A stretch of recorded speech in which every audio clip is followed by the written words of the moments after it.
పెట్టిన ఇష్యూస్ అలా వచ్చాయి. సరే అయిపోయింది, ఒకళ్ళు ఏం జరిగింది అన్నది మర్చిపోదాము, వాళ్ళు ఏం చేశారు మనం ఏం చేసాం అన్నది వద్దు, బయట వాళ్ళకి తెలియదు మనం ఏమి ఫేస్ చేసామో అని మ్యాక్సిమం అందరికి ఎక్స్ప్లెయిన్ చేసుకుంటూ నడిపించుకొచ్చాము ఎలక్షన్స్ ఎంత కరెక్ట్గా ఎంత బాగా జరిగాయి. అందరూ అంటే ఈ ఎలక్షన్లో ఈవెన్ కౌంటింగ్ కూడా యూట్యూబ్లో మొత్తం పెట్టేశారు. So everything was so transparent. ఇంత ట్రాన్స్పరెంట్గా జరిగిపోయిన తర్వాత, వాళ్ళు ఓడిపోయిన తర్వాత, ఇంక ఇప్పుడు నిన్న యాక్చువల్గా ఏదో సిచ్యువేషన్లో పరుచూరి గోపాలకృష్ణ గారితో మాట్లాడాను నేను ఈ సంతకాల గురించి. దేనికి వస్తే ఎప్పుడు స్వారింగ్ ఇన్ సెరమనీ అన్నారు ఆయన. సార్ 22nd అనుకుంటున్నాం డైరెక్టర్ గారు, 22nd ఫిక్స్ చేశాము అని చెప్తే 22nd వరకు ఎందుకు ఆగుతున్నారు మీరు, వెంటనే చేసేసి ఉండొచ్చు కదా, చాలా ఇష్యూస్ వస్తాయి సంతకాలని అదని ఇదని, మీరు వర్క్ చేయాలంటే చాలా ప్రాబ్లం అవుతుంది కదా అన్నారు ఆయన. అంత బికాజ్ ఈజ్ సీనియర్ మ్యాన్, ఆయనకి తెలీదా. సో ఇంతకుముందు ఈయన చెప్పినట్టుగా ఎన్ని అంటే సీఎంలు బిఎంలు అందరూ ఎలక్షన్స్ ముందు జరిగినా కూడా వన్స్ ఎలక్షన్స్ అయిపోయి ఓడిపోయి గవర్నమెంట్ డిజాల్వ్ అయిపోయిన తర్వాత ఆబ్వియస్గా వెంటనే వాళ్ళ మంచి ముహూర్తం చూసుకొని స్వారింగ్ ఇన్ సెరమనీ జరిగిపోతే పనులు చేసుకుంటాం బేసికల్గా. అదే సదుద్దేశంతో మనందరం ఒకటైపోయాం అన్న ఒకే ఒక ఫీలింగ్తో మేము చాలా సిన్సియర్గా పనిచేసేసాం. పొద్దున్న 10:30 గంట వచ్చి ఆఫీస్లో కూర్చొని నేను నరేష్ షూటింగ్ ఉన్నాయన్ని లాక్కొచ్చి మేజర్ థింగ్స్ ఫైల్స్ హిల్స్ అన్ని బట్టి ఎల్ఐసి ఇది చూసి లైఫ్ ఇన్సూరెన్స్ చూసి చాలా టెన్షన్ పడ్డాం అందరిమి. సో బేసికల్గా దట్ సంథింగ్ వెరీ ఇంపార్టెంట్ కదా. ఏ క్షణంలో ఎలా జరుగుతుందో తెలియదు. ఎలక్షన్స్ వస్తాయి, ఎప్పుడున్నా ముందున్నా అనుకున్నా కొన్ని జరగాల్సినవి జరిగిపోవాలి. సో ఇవన్నీ చేయాలి అన్న ఉద్దేశంతో చాలా సిన్సియర్గా పనిచేస్తున్నామని మేము అనుకుంటే ఇవాళ పెద్ద షాకర్ వచ్చింది ఇట్లాగని. అంటే జెన్యున్గా ఎలా అనిపించింది, ఏదో చిన్న పిల్లలు మనం పంతం బట్టి ఇలా చేయకూడదు అని లాగుతున్నట్టు అనిపించింది. అసలు ఎందుకు అలాగా, అసలు నాకు ఇది వద్దే వద్దు, నేను అరుణాచలం వెళ్ళిపోదాం అనుకున్నాను, నన్ను అందరూ బలవంతం చేసి పెట్టి కూర్చోబెట్టి లాగారు దీనికి ఆయన. అసలు ఓడిపోయిన తర్వాత అయిపోయింది కదా, ఇంక ఇప్పుడు కూడా ఎందుకు ఇలాగ వేలాడుతుంది ఆయన మేమా. నాకైతే నిజంగా చాలా చాలా షాకింగ్గా అనిపించింది. ఇదే కాకుండా నేను ఒక నాగబాబు గారితో సహా ది ఫస్ట్ టైము ఇలాంటి ఒక కీ పోస్ట్కి ధైర్యంగా ఒక లేడీ వచ్చి నిలబడి చేయడం నాకు చాలా నచ్చిందమ్మా అని అందరూ అన్నారు. సోకాల్ ఇప్పుడు ఈ అబ్జెక్షన్స్ రేస్ చేసే వాళ్ళు కూడా చెల్లెమ్మ బావా అని మాట్లాడుతూ ఉన్నారు. నా గురించి కూడా, నా ఎలిజిబిలిటీ గురించి కూడా మాట్లాడాల్సిన అవసరం వచ్చింది టు ద ఎలక్షన్ ఆఫీసర్. ఏంటి after me winning, after so many people realising and telling so you are the right person అని చెప్పిన తర్వాత కూడా ఇప్పటికి కూడా నా ఎలిజిబిలిటీ గురించి మాట్లాడాల్సిన అవసరం ఏముంది అంటే ఇవన్నీ ఆలోచిస్తే ఇప్పుడు రాజశేఖర్ గారు అన్నట్టుగా రేపు ఏప్రిల్లో వాళ్ళు చెప్పిన టైంకే పోనీ మనం 10 రోజుల తర్వాత స్వేరింగ్ ఇన్ చేసిన తర్వాత కూడా ఎన్ని ఇష్యూస్ తీసుకొస్తారా అన్న ఫియర్ అయితే వస్తుంది మాకు. ఇప్పుడు యాక్చువల్గా ఇది ప్రెస్ మీట్ ఎందుకండి, ఏదో మీలో మీరు మాట్లాడుకోవచ్చు కదా అంటే ఇప్పుడు ఇది ఇలా వదిలేస్తే రేపు ఇంకా ఎంతవరకు వెళ్తుందో. So we really want to put an end to this. This is not a drama, this is not a game. సిన్సియర్గా we come to work. So మేము వర్క్ చేయడానికి మీకు ఇబ్బంది ఉంటే ముందే చెప్పేయండి. సో దట్ అట్లీస్ట్ మేము అందరికీ నమస్కారం పెట్టి అమ్మ మేము పని చేయాలనుకుంటున్నాం, మేము లాగుతున్నారు, మేము చేయలేకపోతున్నాం, మేము వెళ్ళిపోతాం అని చెప్పేస్తాం. వద్దు కదా, ఎందుకు అట్లా. So we are not ready for fight. మేము ఇక్కడ ఎవరిని ఫైట్కి రాలే, అందరినీ సిన్సియర్గా పనిచేద్దామని వచ్చాం. వాళ్ళందరినీ ఫస్ట్ థింగ్ అందరూ రండి. తను అన్నట్టు శ్రీకాంత్ గారు ఫోన్ చేస్తే కూడా రాజశేఖర్ గారు అదే అన్నారు. శ్రీకాంత్ గారు నేను గెలిచినా నువ్వు ఉండాలి నాతో, ప్రతిదీ నాకు చెప్పాలి, యూ షుడ్ గైడ్ మీ అని అన్నారు. ఆయన అంత బాగా మాట్లాడారు. సో వీఆర్ ఆల్ వన్ అని అనుకుని పనిచేయాలని అనుకుంటున్నాం. ఆ ఉద్దేశం లేకపోతే ఇప్పటికీ నా హంబుల్ రిక్వెస్ట్ ఏంటంటే ప్లీజ్ చెప్పేయండి, మాకు ఆ ఉద్దేశం లేదు, మేము మిమ్మల్ని ట్రబుల్ చేయాలని డిసైడ్ చేశామంటే మనకి ట్రబుల్ వద్దు. ఎందుకంటే జెన్యున్గా అందరమే మాకి మంచి జరగాలని ఆలోచిస్తున్నాం.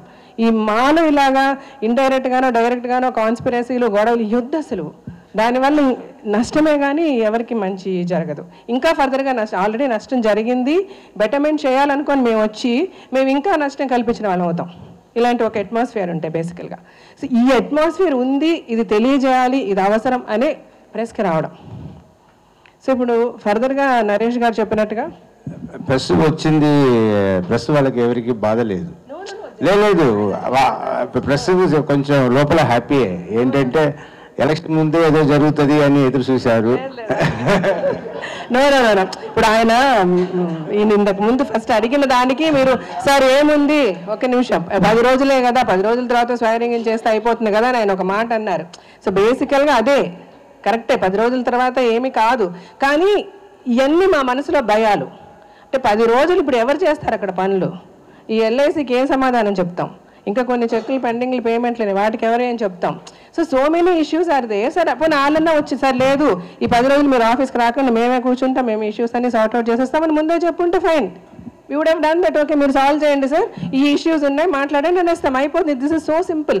దీనికి ఆగి మేము అన్నీ ఫిక్స్ చేసుకున్నాక ఎలక్షన్ ఆఫీసర్ గారికి ఫోన్ చేసి ఇది కనుక జరిగితే మేము కోర్టుకు వెళ్తాం, మీ ఛాలెంజ్లు దేనికి, మేము కాదనిలే కదా, మేమంటే మేము రెడీ ఫర్ ఫైట్ అని మేమంటే అనుకోవచ్చు, మేము అంటలేదు, మేము జెన్యున్గా ఇష్యూ లేదనుకోండి. అవును, ప్రెస్ కూడా మీరు నేను మాట్లాడింది కోపడకండి, ఫైట్ కాదు, ఇది సరదాగానే మాట్లాడు. అది జోక్. మీకు తెలుసు, మాకు తెలుసు, మీరు మేము ఎంత వీఆర్ ఆల్ వన్. మీరు లేకపోతే మేము లేము, అలాగే మేము లేకపోతే మీరు లేరు. నేను ముందు నుంచి చెప్తుంటా, మా సర్వైవల్ మీ వల్ల. మేమేంటి ఈరోజు ప్రజలు మమ్మల్ని ఇలా గౌరవిస్తున్నారంటే మీ వల్ల. అందుకనే మీకే చెప్పుకుంటాం ఏదున్నా, మంచి అయినా చెడైనా. సో బేసికల్గా ఇది అంటే ఆయన అన్నదానికి సమాధానం ఎందుకు మాట్లాడాల్సి వచ్చిందని, అలాగే పెద్దవాళ్ళతో కూడా మాట్లాడాం, డిస్కస్ చేసాం. వాళ్ళన్న కొన్ని మాటలు ఇప్పుడు మేము చెప్పలేం. సో బేసికల్గా అందరూ మాకు సపోర్ట్ చేస్తూనే ఉన్నారు, అందరూ మేము చేసేది కరెక్ట్ అనే అంటూనే ఉన్నారు. అందుకని ఇంత ధైర్యంగా మేము ముందుకు వచ్చి మాట్లాడగలుగుతున్నామంటే వీ నో వీఆర్ రైట్. మా వెనక పెద్దవాళ్ళందరూ మేము రైట్ అనే చెప్పారు. But even then it's must that the people should understand what's happening. లేదు ఆయన పంతులు గారిని మంచి రోజు అని చెప్పారంట, తలసాని గారిని కూడా కనుక్కున్నారంట. అంటే చూడండి సార్, ఇంతకుముందు వస్తే కోర్టుకి వెళ్తే మా ఎలక్షన్ ఆగిపోయి డబ్బాలు నెలలు పెట్టేసుకున్నాం లోపల, అంటే ఎవరైనా కోర్టుకు వెళ్తారేమో అన్న. ఇది జరిగింది.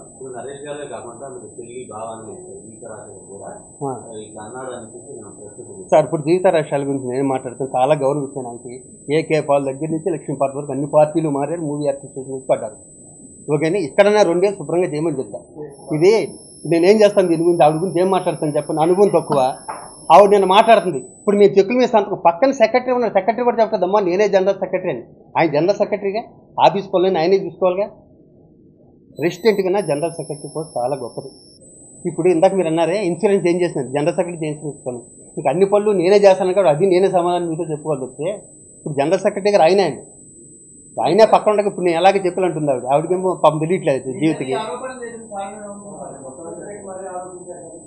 ఏదైనా వ్యక్తిగతంగా ఆరోపణలు చేయడానికి నాకు జీవిత గారు ఒకసారి ఫోన్ చేసి శ్రీరెడ్డి గారి విషయంలో కానీ డ్రగ్స్ విషయంలో కానీ నువ్వు సరిగ్గా స్పందించలేదు అన్నారు. తల్లి యూట్యూబ్లు చూడమ్మా, డ్రగ్స్ విషయంలో నేను స్పందించినట్టు నాకు తెలిసి నేను ఉన్న ప్రశ్న ఏ ప్రెసిడెంట్ స్పందించడు. ఇదే కేబీఆర్ దగ్గర మన ఇండియా వైస్ ప్రెసిడెంట్ వెంకయ్యనాయుడు గారిని తీసుకొచ్చి ఆ రోజు ఎంతో పెద్ద ఎత్తున చేశాం ఆ రోజు. రెండోది ఏంటంటే వాళ్ళు బ్రదరే డ్రగ్స్ అమ్ముతుంటే ఇక్కడ పట్టుకున్నారని నేను పేపర్లో చూశాను, టీవీలో చూశారు. వాళ్ళు బ్రదర్ అమ్ముతుంటే మరి అమ్మేడు నేనైతే చూడలే, నేను పేపర్లో చూసి మీకు చెప్పాను. ఒక వ్యక్తి లేని వ్యక్తి గురించి నేను అసలు మాట్లాడకూడదు, పాపం కూడా. అలా నా జీవిత గారి బ్రదర్ ఇలా డ్రగ్స్ అమ్ముతుంటే చెక్ పోస్ట్లో దొరికాడని పట్టుకున్నట్టు పేపర్లో వచ్చింది, టీవీలో వచ్చింది. దాన్ని నేనేం స్పందిస్తా? పోలీసుల దగ్గర నేను తీసుకురాగల హక్కు నాకు ఉంటుందా? దాన్ని నాదే శ్రీరెడ్డి గారి విషయం ఇవ్వద్దని కామ్గా ఉండడానికి ఇవ్వద్దని జనరల్ సెక్రటరీ గారు చెప్పారు. మెంబర్షిప్ ఇవ్వద్దు అనుకున్నాం. ఇంకో చోట నుంచి పెద్ద నుంచి ఎమ్మాని వచ్చింది. నా ప్లేస్లో మీరుంటే మీరు ఏం చేస్తారు చెప్పండి. పోనీ ఒక అవసరం జరిగింది, ఒక అమ్మాయి ఇమ్మని ఒకరు చెప్తారు, ఇస్తే రాజీనామా చేస్తామని ఒకరు చెప్తారు, ఇవ్వకపోతే ఊరుకోమని ఇంకొకరు చెప్తారు. ఆ కన్ఫ్యూజ్ అప్పుడున్న సిచ్యువేషన్లో, అప్పుడు ఆ అమ్మాయి చేసిన ప్రభుత్వంలో, అప్పుడు నేనున్న మెంటల్ బ్యాలెన్స్లో అప్పుడు ఏం చేయాలో అందరూ కన్ఫ్యూజన్లో ఉన్నాం. ఆ జరిగిన పొరపాటు నాకు జీవితంగా చెప్పడం అంటే ఆ రెండు నన్ను మనక్షోభానికి గురి చేసినాయి కాబట్టి నేను ప్రెసిడెంట్గా నుంచుందాం అనుకుంటున్నాను అన్నారు. మరి ఈ వ్యక్తికి స్త్రీల మీద అంత గౌరవం ఉంది, జనరల్ సెక్రటరీ ఆమెనే ప్రెసిడెంట్గా చేసిన నరేష్ గారు జీవితంగానే చేయొచ్చుగా ప్రెసిడెంట్, మేము అందరం తప్పుకునే వాళ్ళం డెఫినెట్గా. అదే అంత ప్రేమ ఉంటే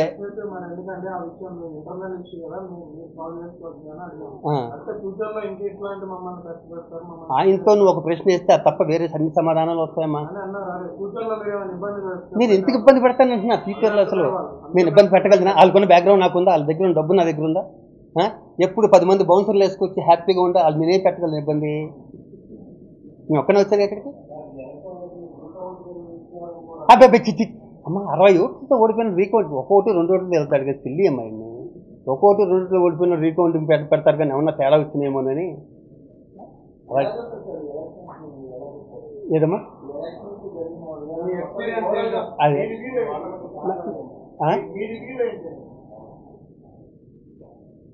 నువ్వు చేసిన సేవలు చాలు నాన్న, కష్టపడ్డావు, మిగతా వాళ్ళు కూడా కష్టపడిద్దామని అనుకున్నా. నేను కూడా నాకు కూడా రెస్ట్ అవసరమే, ఎక్కువ కష్టపడ్డా అనిపించింది. ఎవరు బాధ ఉన్నా మీరు ముందుంటారు. అలాంటి వాళ్ళు ఓటమి కారణాలు ఏంటంటే అంటే చనిపోయినాడు చోటేడు కదమ్మా. అదే ఎక్కువ సేవ చేస్తేనేమో ఎక్కువ